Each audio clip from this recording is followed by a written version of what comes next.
அத்தியாயம் 9. பைரவி குளித்து முடித்து வரும் வரை அவன் கொண்டு வந்த சேலையோடு ஆர்ப்பாட்டம் செய்யாமல் அமைதியாக காத்திருந்தான் வேலன். பைரவியின் குணம் இதுதான் என முழுதாக தெரிந்த பின்பு தன் காதலுக்காக அவளை எந்த அளவும் பொறுத்து போக முடிவெடுத்து விட்டான் போலும். கடந்த 2 வருடத்தில் மனைவி இடத்தில் அவன் காணாத அவமானம் இல்லை, அசிங்கம் இல்லை. ஆனாலும் அவள்தான் தனது ஆதியும் அந்தமும் என அவள் கொட்ட கொட்ட குனிந்து காட்டியபடி பாப்பா பாப்பா என்று அவள் பின்னால் சுற்றுவதை பார்த்தும் நெஞ்செழுந்த காரியின் மனம் கொஞ்சமும் உருகவில்லையோ? நேர்த்தியான உடை அலங்காரம் எங்கே போனது?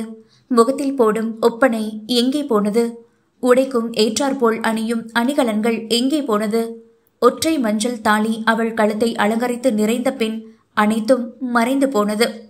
அந்த சிறிய குளியல் அறை இதுதான் தலையெழுத்தோ என்ற எண்ணத்தில் பழகிவிட்டது.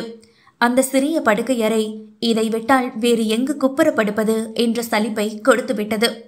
தினமும் செண்பகம் பாடும் பஜனையை காதில் போட்டுக்கொள்ளாமல் அவளுக்கு மட்டும் என்ன சாப்பிட தோன்றுகிறதோ அதை செய்து உண்டு கொள்ளுவாள்.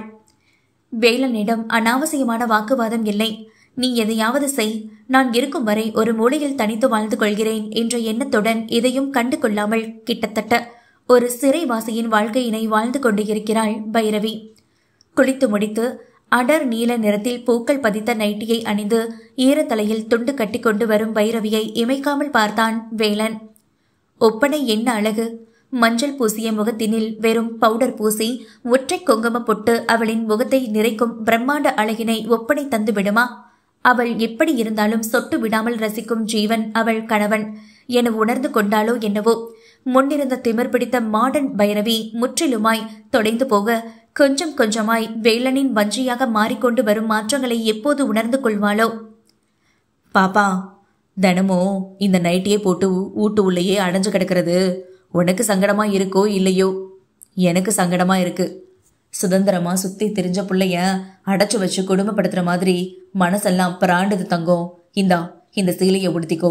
கோயிலுக்கு போயிட்டு அப்படியே உன்னைய ஒரு இடத்துக்கு கூட்டிட்டு போறேன். மீண்டும் புது சேலையை அவள் முன்பு நீட்ட, நான் எங்கேயும் வரல என முகத்தை திருப்பிக் கொண்டாள் பைரவி. என்ன பாப்பா? வர பிடிக்கலன்னா விடேன். எப்படி எல்லாமோ வாழ நினைச்சேன். என் ஆசைய குழி தோண்டி புதைச்சிட்டு உன் அடிமையை என்னை மாத்தி வச்சிருக்க. அதுவும் போதனையா உனக்கு?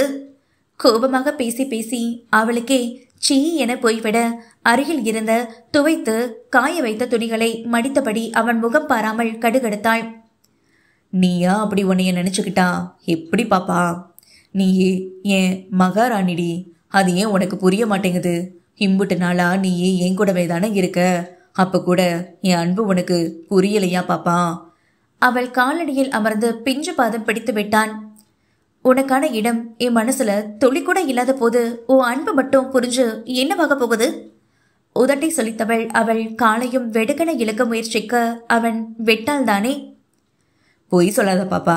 இப்போலாம் உன் கண்ணு என்னைய வளை வெறிச்சு தேடுறது எனக்கு தெரியாம இல்ல. ஒரு நாள் வெளியூர் பயணம் போனாலும் நீயே என் வருகைக்காக கிடந்து தவிக்கிறது வீட்டுக்கு வந்ததும் உன் பார்வையை சந்திக்கும் போதே என்னால உணர முடியும். கொஞ்சம் கொஞ்சமா உன் மனசு மாறுது புள்ள. குறுநகையோடு அவள் கெண்டை காலில் மெல்ல நீவி மீசை குறிக்க ஈர முத்தம் வைக்க சிலிர்ப்பை மறைத்து முறைத்து பார்த்தாள். சும்மா லூசு மாதிரி உளராம முதல்ல இங்கிருந்து போ.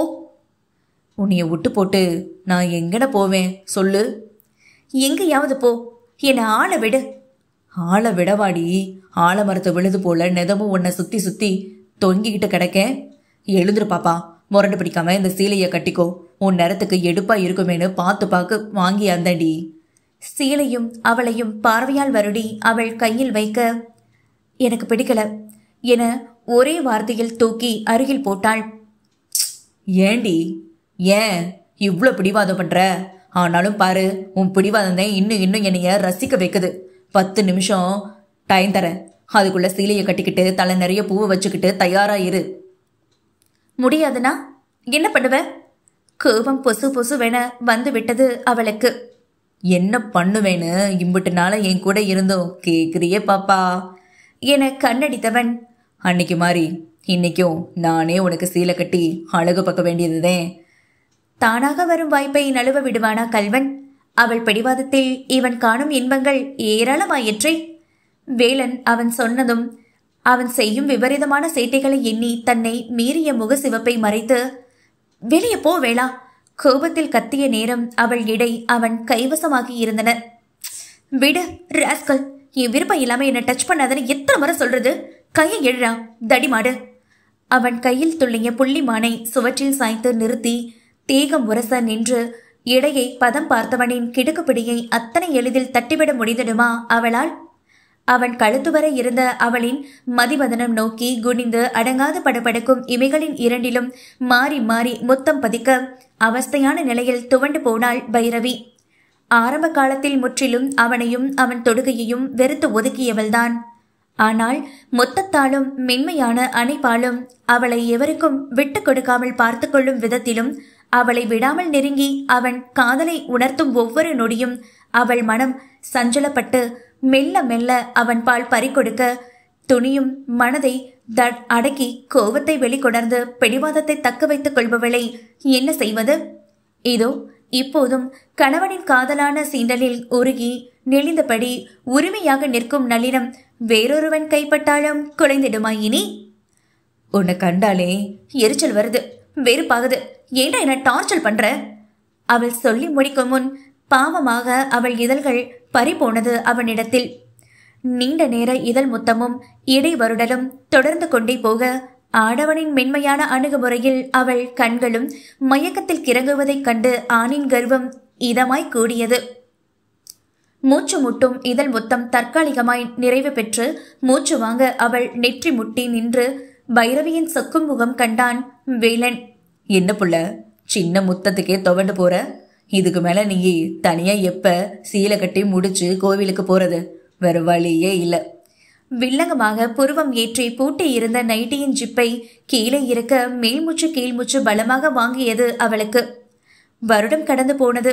மனைவியோடு இல்லறம் உறவாடி திருமணமானதில் இருந்து இப்படிப்பட்ட சிறு சிறு தீண்டலும் ஆள் முத்தங்களும் அவ்வப்போது வெளியே செல்ல அவன் அழைக்கும் வேளை சீலை அணியாமல் நான் வரவில்லை என அவள் முரண்டு பிடிக்கையில் அபரிவிதமாய் காணும் பெண்ணின் வனப்புகளையும் கண்டே காலத்தை ஓட்டும் ஆணின் உணர்வுகளை அறியாமல் மிகவும் சோதிக்கிறாள் அவன் மனையாள்.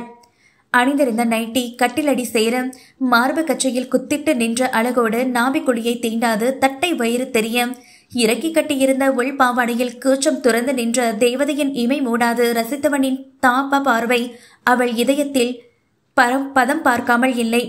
ஆனாலும் ஈகோ போயும் போயும் ஒரு வேலைக்காரனிடம் மனதை பறிகொடுத்து கேவலமாக தோற்று போவதா என்று வன்முறை இல்லாத பொறுமையான மென்மையை மட்டுமே கொண்டு காதல் செய்யும் கல்வனை முறைத்து பார்வையால் பஸ்மமாக்கியவளை கண்டு கொள்ளாது அதிக வேலைப்பாடுகள் இல்லாத உடலை உறுத்தாதவாறு எம்ப்ராய்டரி ஒர்க் செய்து தைக்க சொன்ன சிவப்பு நிற ரவிக்கையை எடுத்து கணவனாக அவள் மென்மையை பூட்டி செல்மிஷம் செய்தவன் கரத்தை தட்டி விட்டவளை செல்லமாக முறைத்து, முரண்டு பண்ணாம நீயா போட்டுக்கிட்டா நான் ஏன் பாப்பா கை வைக்கிறேன்? குறுவாக சொல்லி மேலும் தன் வேலையை தொடர விலக முடியாத சூழ்நிலையில் கழுத்தை திருப்பிக் கொண்டாள்.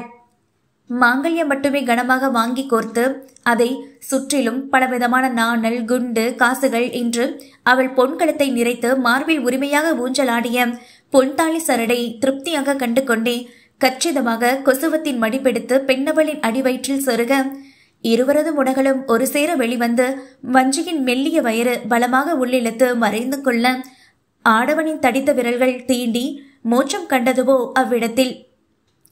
தங்க சிலையை சுற்றி வந்து அழகாக பட்டு கட்டி கண்ணாடி வளையல் மாட்டி அதன் ஓசையை கேட்டு ரசித்தவன் வகுடெடுத்து அவனுக்கு தெரிந்ததைப் போல் தலைவாரி பின்னலிட்ட அளவான கூந்தலில் மலர்களை சூடி அழகு பார்த்த வேலவன் கடைசியாக நெற்றியில் மெரூன் நிற ஸ்டிக்கர் பொட்டு ஒன்று ஒட்டி வகுட்டில் குங்குமம் வைத்து தேவதையாக தன்னை அலங்கரிக்கும் கணவனை ஓரக்கண்ணால் ரசிப்பதை கள்ளன் அறியாமல் இருப்பானா?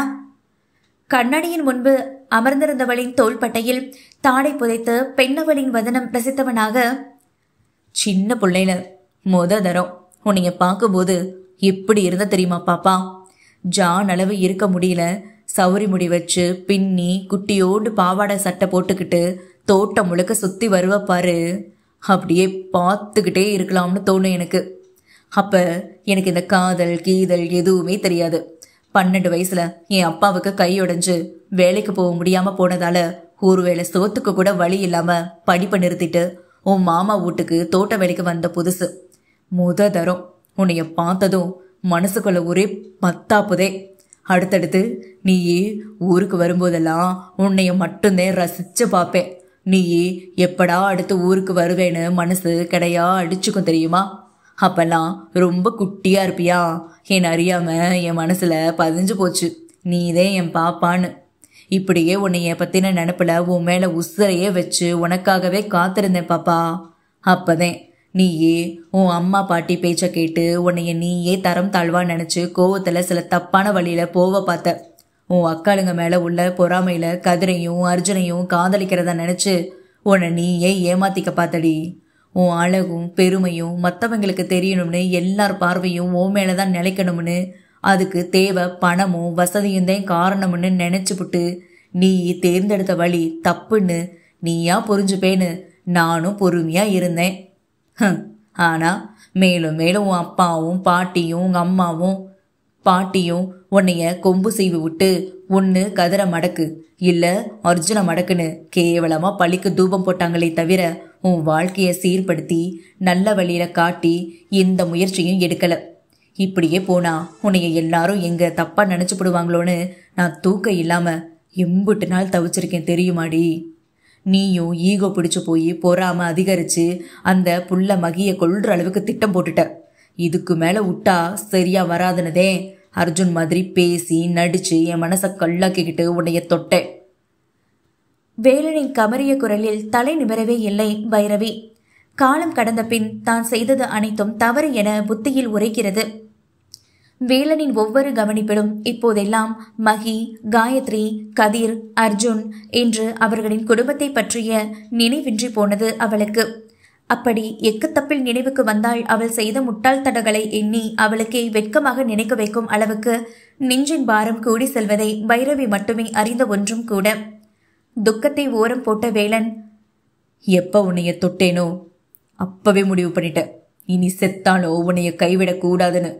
உன்னைய கண்ணாலும் கட்டி சந்தோஷமா வச்சுக்கணுன்னு ராப்பகலா தூக்கம் பசி மறந்து கிடைக்கிற வேலை எல்லாத்தையும் செய்வேன். கிடைக்கிற கொஞ்சம் காசா இருந்தாலும் வீட்டு செலவுக்கு கொடுத்து மீதிய பத்திரமா சேமிச்சு வச்சுப்பேன். பெருமையாக சொன்னவனை ஆச்சரியமாய் கண்கள் விரிய பார்த்து கொண்டிருந்தாள் பைரவி. அப்படி நான் சேமிச்சு வச்ச காசுல உனக்காக ஒரு இடம் வாங்கி போட்டிருக்கேன் பாப்பா என்றதும் சாதாரண மனைவியை போன்று உள்ளம் பூரித்து தன் உணர்வுகளை அடக்கினாள் அவள். என்ன பாப்பா விட்டா என்னைய அப்படியே கண்ணால முழுங்கிடுவ போலையே. வெரசா கிளம்பி வா, உன்னைய ஒரு இடத்துக்கு கூட்டிட்டு போறேன். கடகடவென வெள்ளை வேஷ்டி சட்டையை போட்டுக்கொண்டு அவளின் தோளோடு அணைத்தபடி வெளியே வந்தவன் புல்லட்டை கிளப்பியும் வண்டியில் ஏறாமல் அமைதியாக நின்றவளின் துடி இடை தூக்கி முன்னால் ஒரு பக்கமாய் அமர வைத்துக்கொண்டு பார்வையால் அவளை களவாடியபடியே வண்டியை கிளப்பியவனை முறைத்து பார்த்தாலும் சிறு கீற்றாய் விரிந்த அவளின் மென்னிதழில் குனிந்து முத்தம் வைத்தான் வேலன். வேலனின் சேட்டையில் கோபமாய் அவள் சிறுங்க, அவன் பார்வை அவளை விழுங்க என்று இருவரின் ஜோடி பொருத்தமும் கண்டு செண்பகம் வாய் பிளந்து நிற்க, பாண்டியனோ கருமம் கொஞ்சம் கூட எங்கேதுமே இல்லாம வெளியே வந்து நின்னு என்னென்ன பண்றான் பாருடி உன் புள்ள, 4 பேர் பார்த்தா மானம் போவும் என வசவு பாடியபடி முறைப்பாக அமர்ந்திருந்தார். அத்தியாயம் 10. திருச்செந்தூரின் கடலோரத்தில் செந்தில்நாதன் அரசாங்கம். தேடி தேடி வருவோர்க்கெல்லாம் தினமும் கூடும் தெய்வாம்சம். ஒளிபெருக்கியில் சத்தமாக ஓடிக்கொண்டிருந்த முருகர் கோவிலுக்கு பைரவியை அழைத்து வந்திருந்தான் வேலன். முருகனின் திருவடி வந்தால் சகலமும் கிட்டுவிடும், இன்னல்கள் நீங்கிவிடும். கருத்து தெரிந்த வயதில் இருந்தே அவன் அதிகம் கேட்கும் வாக்கியம். அதனாலே சரவண பகவானை தரிசிக்க மிகவும் பிடிக்கும் வேலனுக்கு. தனக்கு ஏதாவது குழப்பம் கஷ்டம் என்றாலும் சந்தோஷம் என்றாலும் உடனே அவன் நாடி ஓடி வருவது எல்லாம் முருகப்பெருமானின் திருவடிதான். இதோ பைரவியின் சிறு மனமாற்றத்தை கூட புன்னகை மலர்ந்த முகத்தோடு கைகூப்பி நின்று குமரனிடம் முணுமுணுப்பாக சொல்லி தரிசித்துக் கொண்டிருப்பவனை முகசொலிப்பாக பார்த்து நின்ற பைரவி ஒரு கட்டத்தில் தன்னையும் மறந்து அவனது மீசை முளைத்த கபடமற்ற முகத்தினை ரசிப்பதை உணரவே இல்லை அவள். ஆலய மணியோசை அவள் நினைவை கலைக்கவே சட்டென கண் திறந்த வேலனை கண்டு திருவென முழித்து முகத்தை வேகமாக திருப்பியவளை குறுநகையாக பார்த்த வேலன் அர்ச்சகர் கொடுத்த குங்குமத்தை வாங்கி அவள் நெற்றியில் வைத்துவிட அமைதியாக கண்மூடி ஏற்றுக்கொண்டவளின் முகத்தருகே குனிந்து விபூதியை ஊதிவிட்டதும் ஆடவனின் சூடான மூச்சில் பெருமூச்சை உள்ளடக்கிக் கொண்டு தடுமாற்றமாக விலகி நின்றாள். சேலையின் தலைப்பு நுனி வழக்கத்திற்கு மாறாக அவள் கைவிரலில் சிக்கி சின்னாபிடம் ஆகியது. ச இடியட், வர வர என்னவோ பண்றான். இப்போலாம் நேரடியா அவன் முகத்தை பார்த்து திட்ட கூட முடியல. திட்ட வாய் எடுத்தாலும் நெருங்கி வந்து அங்க இங்க தொட்டு முத்தம் கொடுத்து வாய் அடைக்கிறான். இப்படியே விட்டா இந்த வேலைக்காரனை புருஷனா ஏத்துக்கிட்டு வாழ தொடங்கிட்டா அதை விட அசிங்கம் எனக்கு வேற எதுவும் இல்லை. நான் பைரவி, போயும் இந்த வேலை கிட்ட தோத்து போகவே மாட்டேன். முடிஞ்சளவுக்கு சீக்கிரமா இங்கிருந்து போற வழியை பார்க்கணும்.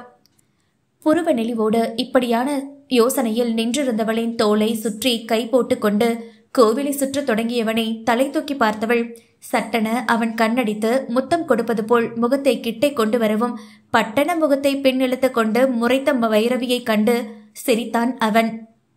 என்ன பாப்பா, எப்படா இவனை விட்டு போட்டு ஊரை விட்டு ஓடலாம்னு மனசுக்குள்ளே கணக்கு போட்டுக்கிட்டு இருக்கியா? சரியாக அவள் மனதில் நினைத்ததை கேட்டதும் அதிர்ச்சியை மறைத்து கொண்டவளாக, ஆமா, உண்மை அதுதானே. உன்னை விட்டு சீக்கிரம் போனாதானே எனக்கு நிம்மதி. வெடுக்கென சொல்லவும் அதுவரை அவன் முகத்தை தழுவிய புன்னகை மறைந்து மீண்டும் தத்தெடுத்து கொண்டது. அது நான் செத்தாலும் நடக்காது பாப்பா. என் உசுறு இந்த உடம்புல துடிச்சுக்கிட்டு இருக்க அந்த கடைசி நொடி வரைக்கும் உன்னைய நான் என் கூட தான் வச்சிருப்பேன். ஏதாவது பண்ணி என்னைய விட்டு போட்டு போவடுன்னு நினைக்காத பாப்பா.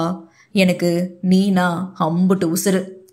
வேலனின் தீர்க்கமான உறுதி பைரவியின் தோள்பட்டையில் கொடுத்த அந்த அழுத்தமும் அவனது அம்பர் நிற வேல்வெளிகளும் தெளிவாக உணர்த்தியதில் முதுகு தண்டு செல்லிட்டது அவளுக்கு. ஒரு புறம் அவனது அப்பழுக்கற்ற தூய காதலை எண்ணி மனம் கர்ப்பம் கொண்டாலும் அடுத்த நொடியை அவனது படிப்பு தகுதி அனைத்தும் கண்முன் தோன்றி ஈகோவை கிளர்ந்தல செய்ய தான் பிடித்த முயலுக்கு 3 கால்தான் எனும் கதையாக மாபெரும் மன போராட்டம் நடந்தேறும் அவளுக்குள். என்ன பாப்பா, அமைதியா வர, நல்லா வேலனை வேண்டிக்கோ என்றதும் அவள் முறைக்க, அட என்ன இல்லை, அந்த 6 படையப்பனை மனசார வேண்டிக்கோ. நல்ல சக்தி வாய்ந்த கடவுள். இப்ப உன் மனசு மாறின மாதிரி அடுத்த வருஷமே நமக்கு குட்டி பாப்பாவோ சிங்கக்குட்டியோ பிறந்து அதையும் கொண்டுட்டு நிறைவான குடும்பமா திரும்ப இங்க வரணும்னு. திருமணமாகி வருடம் கடந்து விட்டதில் தானாக குழந்தை பேரில் ஆசை வந்து போக யதார்த்தமாக உரைத்த வார்த்தை கூட பைரவிக்குத்தான் ஏதோ சுருக்கென ஊசி தைத்தது. தேவையில்லாத ஆசைகளை உன் மனசுல வாத்துக்காத வேளா, பின்னாடி நீதான் ரொம்ப கஷ்டப்படுவ. முரண்டு பிடிக்கும் போது இப்படிதான் கிறுக்காக பிதற்றுவாள். நம்ம புள்ள பிறக்கணும்னு ஆசைப்படுறது தேவையில்லாத ஆசையா? அட என்ன பாப்பா நீ நகைச்சுவை பண்ற? ஒரு புருஷன் பொண்டாட்டி உறவை அவங்க காதலை மேலும் மெருகேத்தி அந்நியோனத்தை அதிகப்படுத்துற பிணைப்பு ஒரு குழந்தைதான் பாப்பா. நமக்குள்ள எப்பேற்பட்ட மனஸ்தாபம் வந்தாலும் அந்த பிஞ்சு முகத்தை பார்க்கும்போது நம்ம பெத்த பிள்ளைக்காக என்ன வேணாலும் செய்யலாங்கிற ஒரு மன உறுதி வரும் பாரு. அதையெல்லாம் வாழ்ந்து பார்த்தாதே உணர முடியும். நீயும் நானும் வீட்டுக்கு ஒரே பிள்ளையா போயிட்டோம். ஆனா நமக்கு அப்படி இருக்கக்கூடாது குறைஞ்சது 4 பேத்தையாவது பெத்து போட்டு நம்ம காதலை வளர்த்துக்கிடணும். மனதில் உள்ள ஆசைகளை சொல்லி நெற்றி தழுவிய அடங்காத கருகேசத்தை அழகாக கோதி விட்டு புன்னகைத்தவனை இவைக்காது பார்த்த பைரவி பதில் பேசாது அவனோடு நடந்தவளின் பார்வை சுவாமியை தரிசிக்க கணவன்மார்களோடு மகிழ்ச்சியாக வந்திருந்த சில கர்ப்பிணி பெண்களின் மீது படிந்தது. அவர்களையும் லேசாக உப்பி பெண்ணிற்கு மேலும் அழகு சேர்த்த அந்த குட்டி வயிற்றையும் பார்த்து கொண்டே வந்தவளின் ஒற்றை கரம் அவளின் வயிற்றின் மீது எப்போது வருடி அழுத்திக் கொண்டதோ. தாய்மையின் உணர்வுகள் அவளின் மனமாற்றத்திற்கு அடுத்த கட்ட நிலையோ. ஒரு கணவன் கையில் 3 வயது குழந்தை ஆசையோடு துள்ளி குதிக்க அந்த குழந்தையின் தாயின் நிறைமாத வயிற்றில் குழந்தையின் கையை எடுத்து வைத்து, உள்ள உன் குட்டி பாப்பா உதைக்குது பாரு தங்கம், தெரியுதா தெரியுதா? குட்டி பாப்பாவுக்கு இந்த குட்டி அக்காவதே அம்புட்டு பிடிச்சிருக்கு போல. அதே நீ தொட்ட உள்ள இருக்கிற குட்டி பாப்பா ஓவர் குஷியா டான்ஸ் ஆடுது என பூரிப்பாக சொன்ன தருணம் அந்த குடும்பத்தில் உள்ள மூவரின் முகமும் எல்லையற்ற மகிழ்ச்சியை பிரதிபலிப்பதை பார்த்து கொண்டே நடந்தாள் பைரவி. பாப்பா நல்லபடியா சாமி கும்பிட்டாச்சு. இப்ப உன்னைய ஒரு இடத்துக்கு கூட்டிட்டு போக போறேன். நீயே இதை எப்படி எடுத்துப்பியோ அதெல்லாம் எனக்கு தெரியாது. ஆனா உனக்கான ஒரு சின்ன நிம்மதிய இது மூலமா என்னால உனக்கு கொடுக்க முடியும். புதிர் போட்ட வேலனை நிமிர்ந்து பார்த்த பைரவி வேறேதும் பேசாமல் புல்லட்டில் ஏற போக, பையோ என் தங்கமே நில்லுமா என்று கத்தியபடி கஜாவும் பங்கஜம் பாட்டியும் ஓடி வருவதைக் கண்டதும் அப்படியே சிலையாகி நின்றாள் பைரவி. ஐயோ, எப்படி எல்லாமோ சீரும் சிறப்புமா வளர்த்த புள்ள இன்னைக்கு ஒன்னும் இல்லாதவனுக்கு வாக்கப்பட்டு சீரழிஞ்சு நிக்குதே. பெத்த புள்ளைய பார்க்க கூட விடாம அந்த பொசக்கட்ட மனசை என்னைய இம்புட்டு நாளா மிரட்டி உருட்டி வச்சு புட்டானே. கஜாவின் ஒப்பாரியை தொடர்ந்து பங்கஜம் பாட்டியின் சத்தம் அதிகரித்தது. இங்க பாரு பையக்குட்டி, உனக்கு இந்த பாட்டி இருக்கேன். இப்பவே இந்த பையன் கட்டுன இந்த கைத்தை அத்து வீசிப்புட்டு என் கூட நடைய கட்டு. உனக்கு ராணியாட்டம் வேறொரு நல்ல வசதியான வாழ்க்கைய அமைச்சு தரேன். பைரவியின் கையை பிடித்து இழுக்க கல்லு போல் அசையாமல் நின்றிருந்தாள். ஆமா கண்ணு, நீ எங்களோட வந்துடு. முன்னாடி மாதிரி அந்த மனுஷன் கையில பணமும் கொடுக்க மாட்டேங்கிறான். கணக்கு வழக்கு எதுவும் பார்க்க விட மாட்டேன்றான். கேட்டா நாங்க வீண் செலவு பண்ணி ஊரை சுத்தி வம்பளக்குறோமா. நீ வந்தாதே உன்னைய வச்சு திரும்பவும் நம்ம ஆடம்பரமா சந்தோஷமா வாழ முடியும். இப்பவும் ஒன்னும் கெட்டு போகல. அந்த கதிரும் அர்ஜுனும் என்னதே கல்யாணம் பண்ணி பிள்ளைங்களை பெத்துக்கிட்டாலும் இளமை கூடி சும்மா கண்ணு மாதிரி கின்னுன்னு இருக்கானுங்க. உனக்கு 2 பேத்துல யாரு வேணும்னு சொல்லு. அவனுங்க கூட இருக்கிறவளையும் பிள்ளைகளையும் வத்தி விட்டு போட்டு உன்னைய அந்த இடத்துல ராணியாட்ட உட்கார வைக்கிறேன். கஜாவின் பேராசைக்கு அளவே இல்லாமல் கண்கள் மின்ன பேசிக்கொண்டே போக பைரவியின் கொதிப்பு நிலை -டிகிரியை தாண்டி செல்ல, அம்மா ஆத்திரத்தோடு கத்தி கரத்தை உயர்த்திய அதே நேரம் சப்பென்ற சத்தம் அவ்விடத்தையே நிறைக்க கஜா விழுந்து கிடந்த இடத்தை கண்டு அதிர்ச்சியாக பங்கஜம் பின்னகர பைரவியின் திகைத்த பார்வை அசுர அவதாரம் எடுத்திருந்த அவளின் கணவன் மீது இருந்தது. ஏய், சொடக்கிட்டு கத்தியவனை நிமிர்ந்து பார்த்த கஜாவுக்கு 4 வேலன் ருத்ர தாண்டவம் எடுத்து நிற்பதை போன்ற பிரம்மையில் கண்ணை கசக்கிக் கொண்டார்.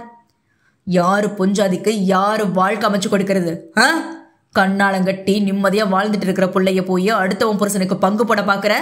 நீ எல்லாம் ஒரு பெத்தவ. கஜாவின் முகத்திற்கு பதில் புழுதி பறக்கும் செம்மண்ணில் வெறுப்பாக எச்சலை உமிழ்ந்த வேலனை அவமானத்தில் முகம் கருத்து பார்த்தனர் இருவரும். எப்ப கட்டின தாலிய அத்து வீசிப்பட்டு பணத்துக்கு வசதிக்கு ஆசைப்பட்டு பெத்த பொண்ணு வாழ்க்கையும் அடுத்த வீட்டு பொண்ணுங்க வாழ்க்கையும் சேர்த்து கெடுக்க பாத்தியலோ, அப்பவே உங்க மேல இருந்த கொஞ்ச நஞ்ச மரியாதையும் மண்ணோட மண்ணா புதஞ்சு போச்சு. இந்தாருங்க, இம்புட்டு நாளா எப்படி என் பொஞ்சாதி பக்கம் தலை வைக்காம இருந்தியலோ அதே போல கடைசி வரை இருந்து புட்டா 2 பேத்துக்கும் நல்லது இல்ல. நாக்கை மடித்து கடித்து உயர்ந்து நின்று வேட்டையை உதறி கட்டியவனை கண்டு ஈரக்குலை நடுங்கி போனது. அதே கோபம் கொஞ்சம் கூட குறையாமல் இருவரையும் கூறு போடும் பார்வை பார்த்துவிட்டு புல்லட்டில் நீண்ட காலை தூக்கி போட்டு அமர்ந்த வேலன் ஓங்கி கிக்கரை உதைத்து முறுக்கேறிய கைகள் 2ம் நரம்பு புடைக்க முடுக்கியை முறுக்கியவன், பைரவி வண்டியில ஏறு. உருமலான அதிகார குரல் உயர்த்தி அவளை ஒரு பார்வை பார்க்க நெஞ்சம் படப்படக்க மறு பேச்சின்றி புடவையை தூக்கி பிடித்து மின்னல் வேகத்தில் ஏறி அமர்ந்தவள் புல்லட் போகும் வேகத்தில் தன்னால் வேலனை பின்னிருந்து அணைத்து கொண்டாள் பைரவி. பெற்றவளை கை நீட்டி அடித்ததும் இல்லாமல் மரியாதை குறைவாக பேசியவனோடு ஒற்றை சொல்லிக்கு பொட்டி பாம்பாக கட்டுப்பட்டு ஜோடி போட்டு போகும் பைரவியை நினைத்து கஜாவின் கோபம் அவள் பக்கம் திரும்பியது. பாத்தியலா அத்த, உங்க பேத்திய நேத்து வந்த ஒண்ணு இல்லாத பயலுக்காக பெத்த எண்ணெயை எப்படி தூக்கி எரிஞ்சுபட்டு போறான்னு. இவ வாழ்க்கை நல்லா இருக்கணும்னே இம்புட்டு பாடுபட்டு தவங்கிடந்தோம். வேலன் அடித்த கன்னத்தை தாங்கி பிடித்து அழுத்து கொண்டவளை தூக்க முடியாமல் தூக்கி விட்டார் பாட்டி. என்ன தடி பண்றது மருமவளே, நமக்கு வாச்சது அப்படி. நீ ஒன்னு கவலைப்படாத. எப்படியாவது நம்ம பைரவி மனசை மாத்தி நாம நினைச்சது போலவே எல்லாத்தையும் நடத்தி காட்டுவோம். போறவ இருக்கு இந்த வேலைக்கார பயலுக்கு. அடிபட்டும் திருந்தாமல் மேலும் அடிபட நரியாக திட்டம் போட்டுக்கொண்டு நடக்க முடியாமல் நடந்து சென்றனர் இருவரும். இங்கோ வேலனின் கோபம் இருந்த இடம் தெரியாமல் எங்கே போனதோ பைரவியின் இறுகிய அணைப்பில் கட்டுடல் தேகம் சிலிர்க்க பாவையின் இதழ் தீண்டல் கொடுத்த மதன சுகத்தில் திளைத்து நின்றான் வேலன். அத்தியாயம் 11. பைரவியின் அம்மாவும் பாட்டியும் பேசிய பேச்சை கிரகித்துக் கொள்ள முடியாமல் புல்லட்டை காற்றில் பறக்கவிட பின்னால் அமர்ந்திருந்த பைரவி எப்போது அவனை இறுக அணைத்து கண்களை மூடினாளோ அவளின் நெருக்கத்தை கூட உணர முடியாத அளவுக்கு வேலனின் மனம் நெருப்பாக கொதித்து போனது. கோவிலில் இருந்து சிறிது தூரத்தில் ஒரு வீட்டின் முன்னால் வண்டியை நிறுத்தியவன் அவளே இறங்குவாள் என காத்திருக்க அவனை கட்டிக்கொண்ட நிலையிலேயே நன்கு முகத்தை அவன் முதுகோடு பதித்து தேகம் உரச அமர்ந்திருந்த நெருக்கம் ஆடவனை நெளிய வைக்க உடல் மொத்தமும் உஷ்ணம் ஏறியது. வரவேண்டிய இடம் வந்துச்சு, இறங்கினா நல்லா இருக்கும். அவர்கள் மீதுள்ள கோபத்தில் இவளிடமும் தற்போது பேச விரும்பாமல் யாருக்கோ சொல்வதைப் போல் முறுக்கிக் கொள்ள, அப்போதுதான் தான் இருக்கும் நிலையை உணர்ந்தவளாக சட்டென அவனிடமிருந்து விலகி தடுமாற்றமாக இறங்கி நின்றாள். சரியான திமிர் பிடிச்சவன். நான் கட்டிக்கணும்னே வண்டியை ஃபாஸ்டா ஓட்டிட்டு இருப்பான் போல தெரியுது. இப்ப ஒண்ணு தெரியாத மாதிரி நடிக்கிறான் பாரு. ஆனாலும் இவனை லேசில எடை போடக்கூடாது. கோவம் வந்தா கையெல்லாம் நீட்டான். எதுக்கும் நம்ம கொஞ்சம் வாங்கி அடக்கிக்கிட்டு ஜாக்கிரதையா இருக்கணும் போல. கஜாவின் கன்னம் பழுத்ததை எண்ணி தலையை ஒழுக்கி கொண்டவள் இப்போதுதான் தாங்கள் வந்திருக்கும் இடத்தை சுற்றிலும் பார்த்தாள். என்ன பார்வை, இங்கனவே நின்றுட்டு கனவு காணாத. போறியா எப்படி? அவள் முழுதாக சுற்றி பார்ப்பதற்குள் அவள் கரம் பிடித்து அழைத்து சென்றான். வேளா, நம்ம யார் வீட்டுக்கு வந்திருக்கோம்? யாரை பார்க்க கூட்டிட்டு போற? உன் ஃப்ரெண்ட்ஸ் யாராவது மீட் பண்ணணும்னா நீ மட்டும் வர வேண்டியது தானே? என்ன எதுக்கு கட்டாயமா அலங்காரம் பண்ணி கூடவே இழுத்துட்டு வர? கொஞ்ச நேரத்திற்கு முன்புதான் மனதில் ஏதேதோ எண்ணி சபதம் எடுத்தாள். அதற்குள் பழைய குருடி கதவை திரடி என்ற கதையாக கேள்வி கேட்டே அவனது செவிகளை அடைக்க வைத்தாள் பைரவி. சத்த நேரம் அமைதியா வா, உனக்கே தெரியும் என்றவனின் வார்த்தைக்கு வார்த்தை பாப்பா வெகு நேரமாகவே மிஸ்ஸிங். அதையும் நன்றாகவே நோட் செய்து கொண்டாள் அவள். பாரம்பரிய முறையில் சற்றே கலநயத்தை கூட்டி இக்கால நடைமுறையில் உள்ள மாடர்ன் கலைகளை கூட்டி அழகாக வடிவமைக்கப்பட்டிருந்த புதுமையான வீட்டின் முன்னால் நிறுத்தி வேஷ்டியை ஒற்றை பக்கமாக தூக்கி கால் சட்டையில் கைவிட்டு துளாவி பாக்கெட்டில் இருந்த ஒரு நீண்ட சாவியை அவள் முன்பு நீட்டியவனை பைரவி புரியாமல் பார்க்க, என்ன பார்க்குற? வாங்கி கதவை தொற. எங்கோ பார்த்து சொல்ல, யார் வீடு இது? என்ன எதுக்கு கதவை திறக்க சொல்ற? அவன் செய்கை எதுவும் புரியாமல் எரிச்சலானாள். சும்மா நைன்னு கேள்வி கேட்காம முதல்ல சொல்றேன். பின்னால் கை கட்டி நின்று அவன் கட்டளையிட வேறு வழியின்றி கதவினை திறந்து வீட்டை எட்டி பார்த்த பைரவியின் கரத்தை பற்றி கொள்ளவும் வேலனை பார்த்தவளின் மனம் ஏதோ புரிவதைப் போல படபடப்பாக அடித்துக்கொள்ள, வலது காலை எடுத்து வச்சு உள்ள போ என்றவனின் உத்தரவின் பெயரில் வலது காலை அடியெடுத்து வைக்க அவளின் பின்னாலே தானும் வலது காலை வைத்து உள்ளே வந்தான் வேலன். ஹால் மட்டுமே 20க்கு 30 அளவாக இருக்க 3-4 பேர் தாராளமாக நின்று சமைக்கக்கூடிய கிச்சன், 2 பெரிய படுக்கை அறை, அட்டாச்சு பாத்ரூம், ஒரு சிறிய ஸ்டோர் ரூம் என வான் நீல நிற டைல்ஸ் மினுமெடுக்க அதுக்கு ஏற்றாற்போல் பெயிண்டிங் மற்றும் சீலிவ் டிசைனிங் செய்யப்பட்டு பின்புறம் மாடி செல்லும் படிக்கட்டு அமைக்கப்பட்டு பெருசும் அல்லாமல் சிறுசும் அல்லாமல் தாராளமாக ஒரு குடும்பம் வசிக்கக்கூடிய அளவுக்கு அழகாக இருந்தது அவ்வீடு.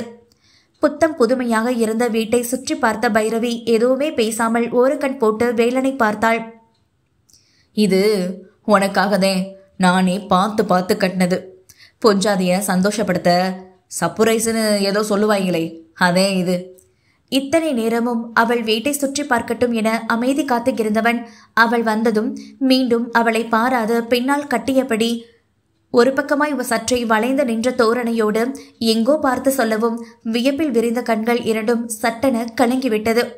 உடனே கலங்கிய கண்களை சிமிட்டி சரி செய்து கொண்டவள் அடுத்த வார்த்தை பேச தெரியாமல் இதயம் கொண்ட மகிழ்ச்சியில் திக்கு முக்காடி ஒருவித தடுமாற்றத்துடன் தரை நோக்கியவளின் கரங்கள் இரண்டும் ஒன்றோடு ஒன்று அழுத்தமாக பற்றி கொண்டது. வேலன் வாங்கியதாக சொன்ன இடத்தில் தான் அவளுக்காகவே இந்த வீட்டை பார்த்து பார்த்து கட்டியிருந்தான். 1ஆம் ஆண்டு திருமண நாளில் பூஜை போட்டு தொடங்கிய வீடு. 2ஆம் ஆண்டு திருமண பரிசாக பைரவிக்கு அழகான வீட்டை கட்டி கொடுத்து தன் காதலை காட்டி அசத்தி இருந்தான். இதை விடவும் ஒரு பெண்ணுக்கு விலை உயர்ந்த பரிசை கொடுக்க முடியுமா ஒரு கணவனால்? அந்த சிறிய வீட்டில் பாத்ரூம் வசதி கூட இல்லாமல் இத்தனை நாளும் தன் மனைவி சிரமப்படுவதை எல்லாம் பார்த்தும் சாதாரணமாக கடந்து செல்ல முடியாமல் தனது கடுமையான உழைப்பில் சம்பாதித்த பணத்தை வீட்டு செலவுக்கு போக சிறுக சிறுக சேர்த்து சினிமாவில் வருவதைப் போல் பிரம்மாண்ட மாளிகை இல்லை என்றாலும் தன் மனைவி சந்தோஷமாக வாழ உழைப்பையும் உதரத்தையும் சிந்தி அவனால் முடிந்த அளவான வீட்டை பதித்து விட்டான்.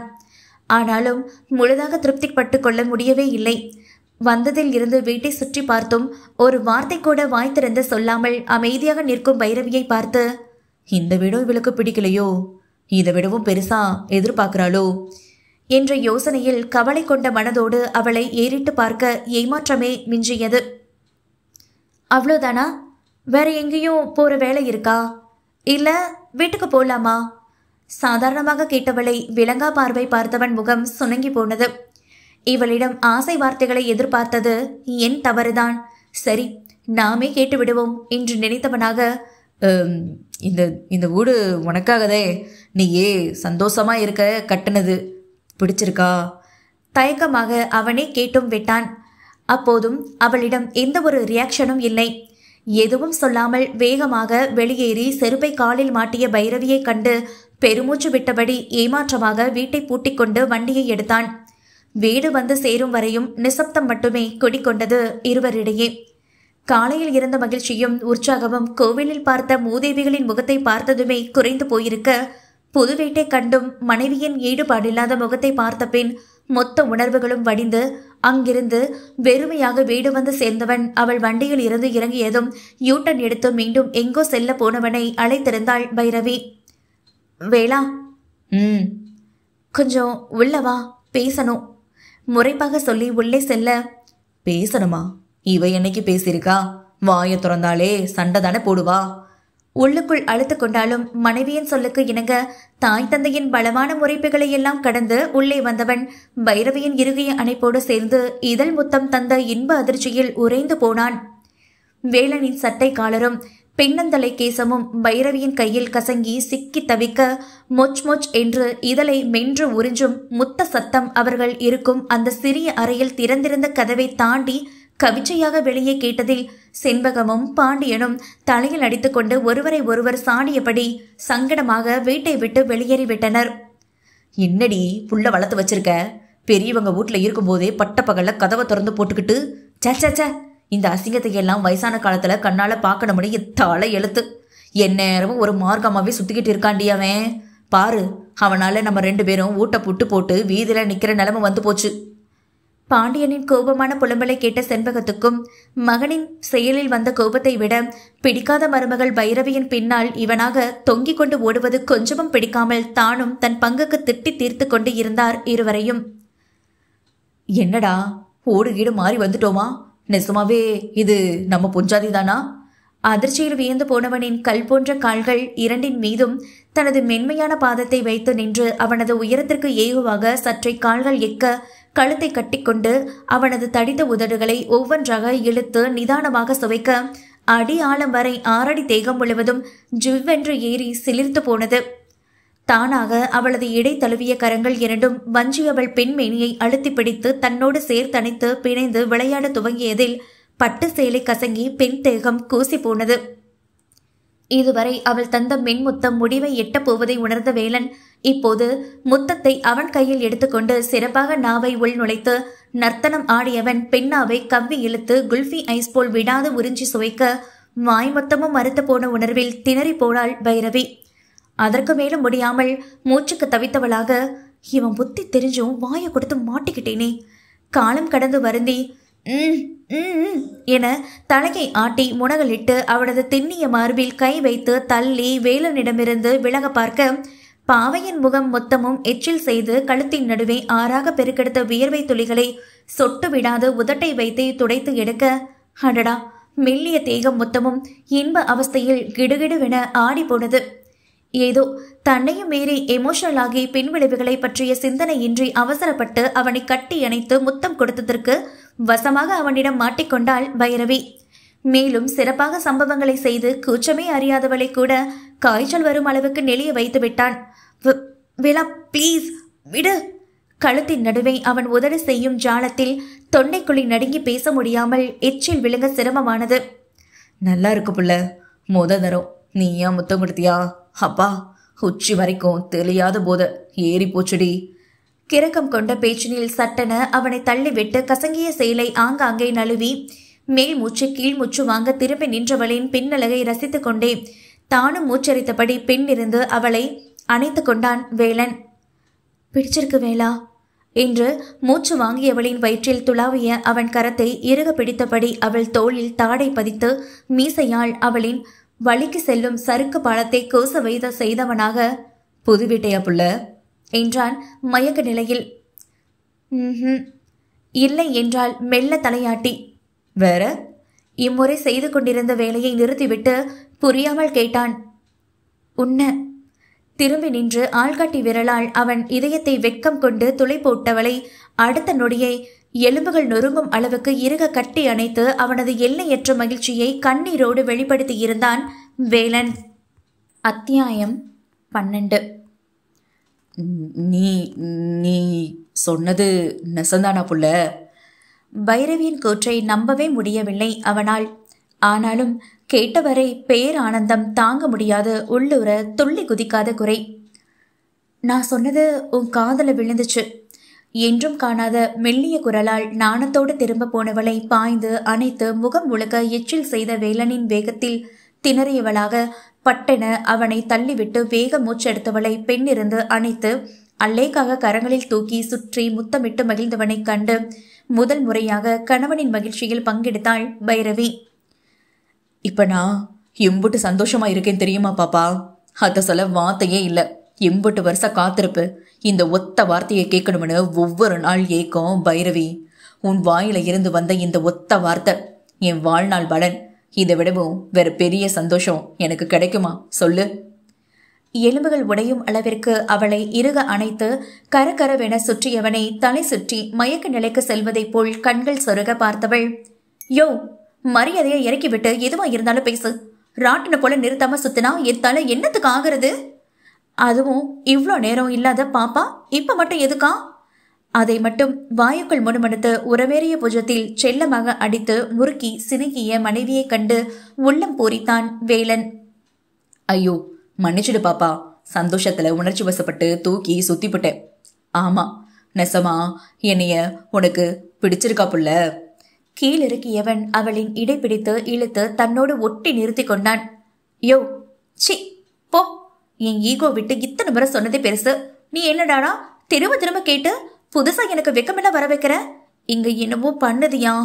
தன் இதயத்தை விரலால் குத்தி கொண்டு தலை குனிந்தவளை அள்ளி அணைத்து முத்தாடி என்னென்னவோ செய்ய தூண்டியது சீறி நின்ற ஆண்மை. என்ன பண்ணுது? நான் வேணும்னா பார்த்து சொல்லவா? குறும்பாக கேட்டவன் சட்டென அவளின் பட்டை உருவி வீசி கதவு திரையாக மூடியிருந்தான். இமைக்கும் நொடிதலில் சேலை பறிபோனதில் பெண்மைக்கே உண்டான பதற்றத்தில் தானாக உயர்ந்த கைகள் மாறாப்பை மூடியிருக்க, ஐயோ வேண்டாம், நான் ஏதோ பாவம் பார்த்து என் மனசுல உள்ளத சொன்னா உடனே உன் கொட்டத்தை காட்ட தொடங்கிட்டல. நீ தனியா போய் சந்தோஷப்பட்டுக்கோ, முதல்ல இங்கிருந்து போ.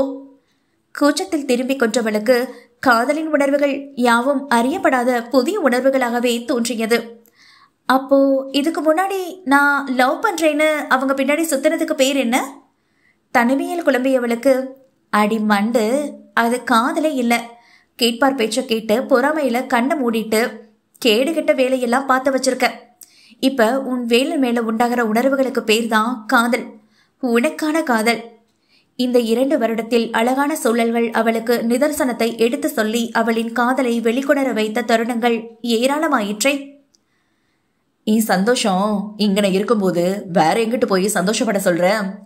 குருத்த செவிமடல் மீசை மறைத்த எச்சில் குழியில் சிக்கி மடிய பைரவியின் வயிற்றுக்குள் பட்டாம்பூச்சிகள் பறக்கும் உணர்வு, கணவனின் மீசிலிருக்க வைக்கும் காதலில். என்ன அவ்வளவு பிடிக்குமா வேலா? இத்தனை நாளும் இப்படி ஒரு அன்பை உதாசீனப்படுத்தியதை எண்ணி கண்கள் கலங்கின. என் உசுர போய் பிடிக்காம இருக்குமா?